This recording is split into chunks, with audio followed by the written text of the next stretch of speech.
ಸಂಜೆ ಮಾಡಿ ಧ್ಯಾನ ಮಾಡಲು ಜಪ ಮಾಡಲು ಕುಳಿತುಕೊಳ್ಳುತ್ತಾರೆ. ಸ್ನೇಹಿತರೆ, ಈಗ ಬನ್ನಿ ಭೀಮ ಏನು ಮಾಡುತ್ತಿದ್ದಾನಂತ ನೋಡೋಣ.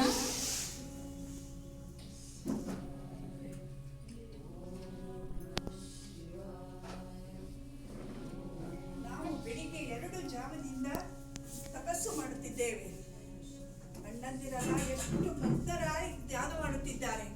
ಆದರೆ ನನಗೆ ಧ್ಯಾನ ಮಾಡಲು ಸಾಧ್ಯವಾಗುತ್ತಿಲ್ಲ. ಏಕಿರಬಹುದು? ನನಗೆ ಹಸಿವಾಗುತ್ತದೆ. ಈ ಭೀಮ ಏನು ಬೇಕಾದ್ರೂ ಸಹಿಸಬಲ್ಲ, ಈ ಹಸಿವನ್ನು ಮಾತ್ರ ಸಹಿಸಲಾರದು. ಉಪವಾಸದಿಂದ ಧ್ಯಾನ ಮಾಡಿ ಅಂದಿದ್ದಾರೆ, ಆದರೆ ನನಗೆ ಈ ರೀತಿ ಹಸಿವಾಗುತ್ತಿದೆಯಲ್ಲ, ಏನು ಮಾಡಲಿ ನಾನು? ಹೊರಗೆ ಹೋಗಿ ಏನಾದರೂ ಸಿಗುತ್ತದೆ ಎಂದು ನೋಡುತ್ತೇನೆ. ಏನಿದು? ಇಲ್ಲಿ ಹಿಮವನ್ನು ಬಿಟ್ಟರೆ ಏನೂ ಇಲ್ಲ, ಒಂದು ಗಿಡ ಮರಗಳು ಇಲ್ಲ, ಏನೂ ಕಾಣುತ್ತಿಲ್ಲ. ಇನ್ನೂ ಸ್ವಲ್ಪ ಕೆಳಗೆ ಹೋಗಿ ನೋಡುತ್ತೇವೆ.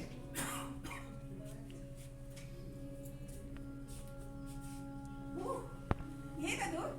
ಕೆಳಗೆ ಒಂದು ಕುಟೀರ ಕಾಣಿಸುತ್ತಿದೆ. ಆ ಕುಟೀರದ ಸುತ್ತಮುತ್ತ ಗಿಡ ಮರಗಳು ಇದೆ. ಆಶ್ಚರ್ಯ! ನಿರ್ಮಾನುಷವಾದ ಈ ಜಾಗದಲ್ಲಿ ಈ ಕುಟೀರ ಹೇಗೆ ಬಂತು? ಅದೆಲ್ಲ ಇರಲಿ, ಆ ಕುಟೀರದಿಂದ ಹೊಗೆ ಬರುತ್ತಾ ಇದೆ. ಹೊಗೆ ಇದ್ದರೆ ಬೆಂಕಿ ಇರಲೇಬೇಕಲ್ಲವೇ?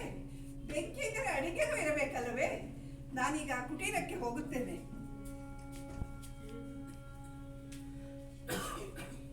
ಈ ಕುಟೀರದಲ್ಲಿ ಯಾರೂ ಇಲ್ಲ. ಅರ್ಚಕರೇ, ಅರ್ಚಕರೇ, ಯಾರಾದ್ರೂ ಇದ್ದೀರಾ? ಯಾರ ಸ್ವರವೂ ಕೇಳಿಸುತ್ತಿಲ್ಲ. ಏನಿದು? ಒಲೆಯ ಮೇಲೆ ಹಾಲು ಕುದಿಯುತ್ತಿದೆ. ಈ ಕಡೆ ಪಂಚಾಮೃತದ ಪ್ರಸಾದವಿದೆ. ಆಹಾ, ಇದು ಯಾರು ಮಾಡಿರಬಹುದು? ಬಹುಶಃ ಇದು ಶಿವನ ನೈವೇದ್ಯಕ್ಕೊಂದು ಮಾಡಿರಬಹುದು. ಆದರೆ ಅರ್ಚಕರು ಇಲ್ಲವಲ್ಲ, ಅವರನ್ನು ಕೇಳದೆ ತಿನ್ನುವುದು ತಪ್ಪಾಗುತ್ತದೆ. ಏನು ಮಾಡಲಿ ನಾನು? ಅವರಿಗಾಗಿ ಸ್ವಲ್ಪ ಹೊತ್ತು ಕಾಯುತ್ತೇನೆ. ಇಲ್ಲ, ಅರ್ಚಕರು ಬರುವ ಸುಳಿವೇ ಇಲ್ಲ. ನಾನೀಗ ಏನು ಮಾಡಲಿ? ಹೀಗೆ ಬಿಟ್ಟು ಹೋದರೆ ಈ ಪಂಚಾಮೃತ ಹಾಳಾಗುತ್ತದೆ. ಇದು ಶಿವನಿಗೆ ಮಾಡಿದ ನೈವೇದ್ಯವೇ ಇರಬಹುದು. ನಾನು ಈಗ ಇದನ್ನು ಸ್ವೀಕರಿಸುತ್ತೇನೆ. ಸ್ವೀಕರಿಸಿ ಹೋಗುತ್ತೇನೆ. ಬಂದು ಮಧ್ಯಾಹ್ನ ಅರ್ಚಕರು ಸಿಕ್ಕಿದರೆ ನಾನು ಮಾಡಿದ ತಪ್ಪನ್ನು ಅವರಿಗೆ ಒಪ್ಪಿಕೊಳ್ಳುತ್ತೇನೆ. ಇನ್ನೊಮ್ಮೆ ಪ್ರಯತ್ನಿಸಲೇ? ಅರ್ಚಕರೇ, ಅರ್ಚಕರೇ! ಇಲ್ಲ, ಅರ್ಚಕರ ಸುಳಿವೇ ಇಲ್ಲ. ಆಹಾ, ಎಷ್ಟು ಸೊಗಸಾಗಿದೆ ಈ ಪಂಚಾಮೃತ! ಆಹಾ, ಸ್ವಲ್ಪ ಮಟ್ಟಿಗೆ ನನ್ನ ಹಸಿವು ತಡೆಯಿತು. ಓಹ್, ಅಲ್ಲಿ ಧರ್ಮರಾಯ ನಮ್ಮನ್ನು ಕಾಯುತ್ತಿರಬಹುದು. ತಮ್ಮಂದಿರೆಲ್ಲ ನನ್ನ ದಾರಿಯನ್ನು ಎದುರು ನೋಡುತ್ತಿರಬಹುದು. ನಾನೀಗ ಬೇಗ ಹೋಗಿ ಅವರನ್ನು ಸೇರಿಕೊಳ್ಳುತ್ತೇನೆ.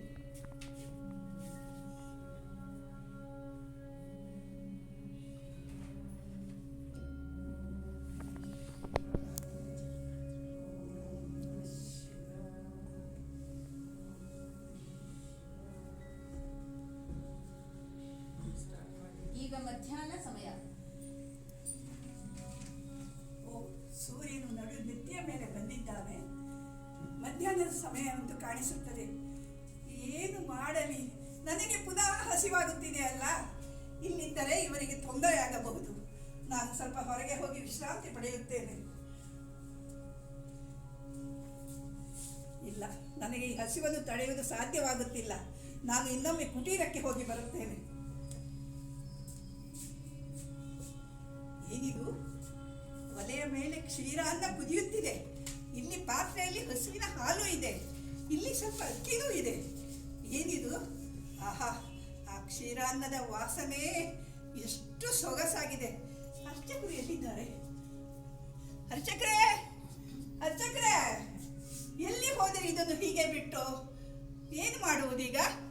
ಇದು ಶಿವನಿಗೆ ಮಾಡಿದ ಪ್ರಸಾದವಿರಬಹುದೇ? ಇರಬಹುದು. ಆದರೆ ನನ್ನ ಹಸಿವಿಗೆ ಇದು ಬೇಕಲ್ಲವೇ?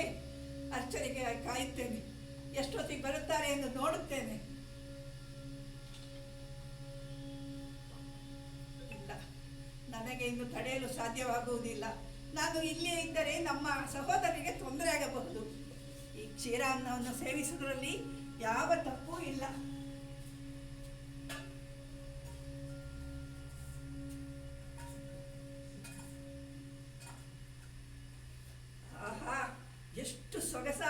ಕ್ಷೀರಾನ್ನ. ನಮ್ಮ ಅರಮನೆಯಲ್ಲೂ ಸಹ ಇಂಥ ಕ್ಷೀರಾನ್ನವನ್ನು ನಾನು ತಿಂದಿಲ್ಲ. ಇದು ನಮ್ಮ ತಾಯಿ ಕುಂತಿ ಮಾಡಿದ ಕ್ಷೀರಾನ್ನದಂತೆ ಇದೆ. ಇರಲಿ, ಇದನ್ನು ಇಲ್ಲಿ ಇಟ್ಟಿದ್ದೇನೆ. ಅರ್ಚಕರೇ, ಇಲ್ಲ, ಅರ್ಚಕರು ಎಲ್ಲೂ ಕಾಣಿಸುತ್ತಿಲ್ಲ. ಸಂಜೆ ಬಂದಾಗ ಬೆಳಿಗ್ಗೆ ಮತ್ತು ಮಧ್ಯಾಹ್ನ ತಿಂದಿದ್ದರ ಬಗ್ಗೆ ಕ್ಷಮೆ ಯಾಚಿಸುತ್ತೇನೆ. ಈಗ ಹೋಗಿ ಸಹೋದರರನ್ನು ಸೇರಿಕೊಳ್ಳುತ್ತೇನೆ.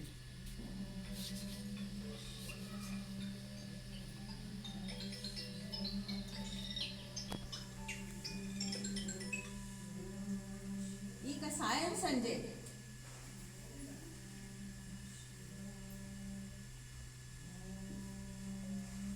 ಸಮಯ ಆಯಿತು. ಈಗ ಸಂಧ್ಯಾಕಾಲವಾಗಿದೆ. ಇವರ ತಪಸ್ಸು ಮುಗಿಯಲು ಇನ್ನೂ 2 ಜಾವ ಬೇಕು.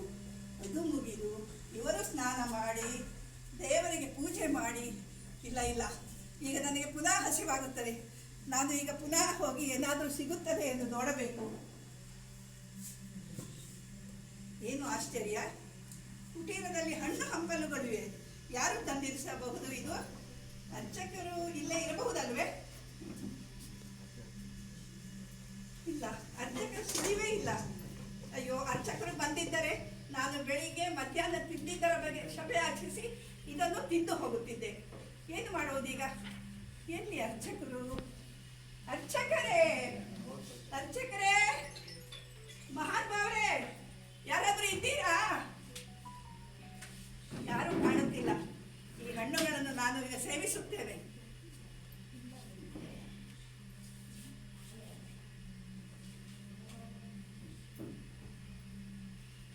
ಅಪ್ಪ, ತಕ್ಕ ಮಟ್ಟಿಗೆ ಹಸಿವು ಹಿಂಗಿತ್ತು. ಓ, ಅಣ್ಣ ಧರ್ಮಜ ಮತ್ತು ತಮ್ಮಂದಿರು ನನಗಾಗಿ ಕಾಯುತ್ತಿರಬಹುದು. ಎಲ್ಲಾದರೂ ಕಣ್ಣು ತೆರೆದು ನಾನಿಲ್ಲದಿರುವುದು ನೋಡಿದರೆ ಪ್ರಮಾದವಾದೀತು. ಇಲ್ಲ, ಹೋಗಿ ಅವರನ್ನು ಸೇರಿಕೊಳ್ಳುತ್ತೇನೆ.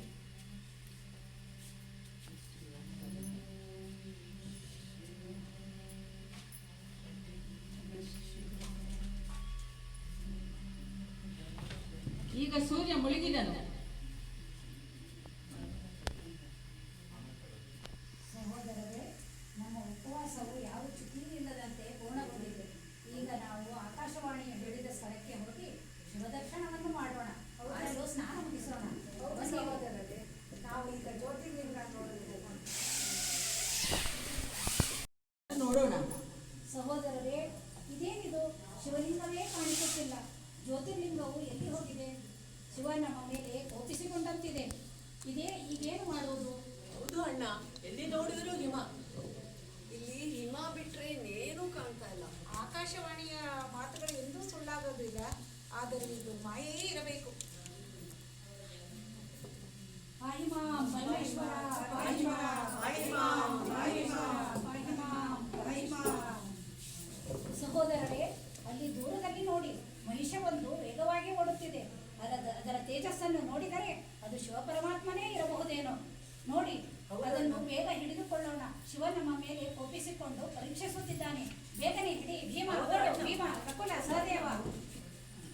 ಪಾಂಡವರು ಮಹಿಷನನ್ನು ಹಿಡಿಯಲು ವಿಫಲರಾದರು. ಭೀಮನು ಅದರ ಬಾಲವನ್ನು ಹೇಗೋ ಹಿಡಿದನು. ಇತರರು ಹಿಂಗಾಲುಗಳನ್ನು ಹೇಗೋ ಹಿಡಿದರು. ಅವರು ಹಿಂಗಾಲುಗಳನ್ನು ಹಿಡಿದು ಪ್ರಾರ್ಥಿಸಲು ಪ್ರಾರಂಭಿಸುತ್ತಾರೆ.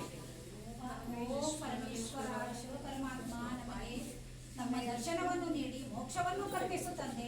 ನಮ್ಮ ಸಹೋದರರಿಗೆಲ್ಲ ಮೋಕ್ಷವನ್ನು ನೀಡುತ್ತಂದೆ. ಪರಮೇಶ್ವರ, ಪಾಹಿ ಮಾಂ, ಪಾಹಿ ಮಾಂ, ಪಾಹಿ ಮಾಂ. ಕೈಲಾಸವಾಸ ಪರಮೇಶ್ವರ, ಕೈಲಾಸವಾಸ ಪರಮೇಶ್ವರ, ಪಾಹಿ ಮಾಂ, ಪಾಹಿ ಮಾಂ, ಪಾಹಿ ಮಾಂ. ಪಾಂಡುಪುತ್ರರೇ, ಪವಿತ್ರವಾದ ಉಪವಾಸ ದೀಕ್ಷೆಯನ್ನು ನೀವು ಸರಿಯಾಗಿ ಪೂರೈಸಲಿಲ್ಲ.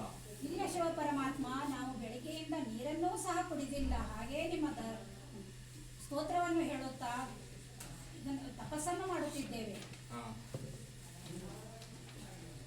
ಧರ್ಮರಾಜ, ಅರ್ಜುನ, ನಕುಲ, ಸಹದೇವ, ಕೇಳಿ, ಭೀಮನನ್ನ ಕೇಳಿ. ತಪ್ಪಾಯಿತು ಶಿವ, ನನಗೆ ನನ್ನ ಹಸುವೆಯನ್ನು ತಡಲು ಸಾಧ್ಯವಾಗಲಿಲ್ಲ. ಏನು ಮಾಡಿದೆ ಭೀಮ ನೀನು? ಅಯ್ಯೋ ಅಣ್ಣ, ನಮ್ಮ ತಪಸ್ಸೆಲ್ಲ ಭಂಗ ಆಯ್ತಲ್ಲ. ಸಹೋದರ, ಏನಿದು? ಅಣ್ಣ, ಏನನ್ನು ತಿಂದೆ? ನನ್ನನ್ನು ಕ್ಷಮಿಸಿ ಸಹೋದರರೇ. ಪಾಂಡುಪುತ್ರರೇ, ಈ ಭೀಮನು ಇಡೀ ಜೀವನ ಈ ಉಪವಾಸ ದೀಕ್ಷೆಯನ್ನು ಮುರಿದನು. ನನ್ನನ್ನು ಕ್ಷಮಿಸಿ ಶಿವ. ನಮ್ಮನ್ನೆಲ್ಲ ಕ್ಷಮಿಸಿ ನಮಗೆ ಮೋಕ್ಷವನ್ನು ನೀಡಿ. ಮೋಕ್ಷವನ್ನು ಕರುಣಿಸುತ್ತಂದೆ. ಧರ್ಮರಾಜ, ಈ ಭೀಮನು ನನ್ನ ಪ್ರಿಯ ಭಕ್ತನು. ಅವನು ಆಹಾರವಿಲ್ಲದೆ ಇರಲು ಸಾಧ್ಯವೇ ಇಲ್ಲ. ಆದ್ದರಿಂದ ಅವನು ತಪಸ್ಸು ಮಾಡಲು ಆಹಾರ ಒದಗಿಸಿದ್ದೇನೆ. ಈಗೇನು ಮಾಡೋದು ಪ್ರಭು? ನಮಗೆ ದರ್ಶನವನ್ನು ನಮಗೆ ಮೋಕ್ಷವನ್ನು ಕರುಣಿಸು.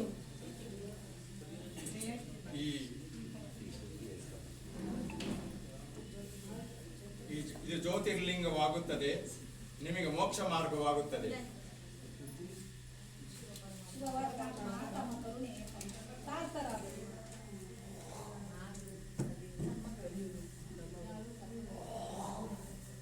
ಯುಧಿಷ್ಠರ, ಯಾರೂ ಅವರ ಕರ್ಮಗಳನ್ನು ತಪ್ಪಿಸಿಕೊಳ್ಳಕ್ಕೆ ಸಾಧ್ಯವಿಲ್ಲ. ನೀವು ನಿಮ್ಮ ಮೋಕ್ಷಕ್ಕಾಗಿ ಗೆರವಾಲ ಪರ್ವತಕ್ಕೆ ಹೋಗ್ತೀರಾ. ಆಯಿತು ಪರಮೇಶ್ವರ, ಯೋಸ್ಮಿ. ಜನರು ಈ ಕಲಿಯುಗದಲ್ಲಿ ದುರ್ಬಲರು, ಕುತಂತ್ರಿಗಳು, ಅಹಂಕಾರಿಗಳು ಲೆಕ್ಕವಿಲ್ಲದಷ್ಟು ಪಾಪಗಳನ್ನು ಮಾಡುತ್ತಾರೆ. ಅವರು ಮೋಕ್ಷಕ್ಕಾಗಿ ಇಲ್ಲಿಗೆ ಬರುತ್ತಾರೆ. ಅದರಿಂದ ಅವರಿಗೆ ಈ ಯಾತ್ರೆ ತುಂಬಾ ಕಷ್ಟವಾಗುತ್ತದೆ. ಎರಡನೆಯದಾಗಿ, ಈ ಕಲಿಯುಗದಲ್ಲಿ ಪೂರ್ಣ ಉಪವಾಸ ಮಾಡಲಿಕ್ಕೆ ಯಾರಿಗೂ ಸಾಧ್ಯವಿಲ್ಲ. ಆದ್ದರಿಂದ ನಾನು ಒಂದು ನಿಯಮವನ್ನು ಮಾಡುತ್ತೇನೆ. ಜನರು ಉಪವಾಸದ ದಿನದಂದು ಒಮ್ಮೆ ಫಲಹಾರ ತೆಗೆದುಕೊಂಡ್ರೇನು ಅದು ಸಂಪೂರ್ಣ ಉಪವಾಸ ಮಾಡಿದಂತೆ ಪರಿಗಣಿಸಲಾಗುವುದು. ಶುಭಮಸ್ತು, ಶುಭಮಸ್ತು, ಶುಭಮಸ್ತು. महाद्विपासे च रमेतदन्तं सम्पूज्यमानं सततं मुनीन्द्रैः सुरासुरैरक्षमुरैरगाले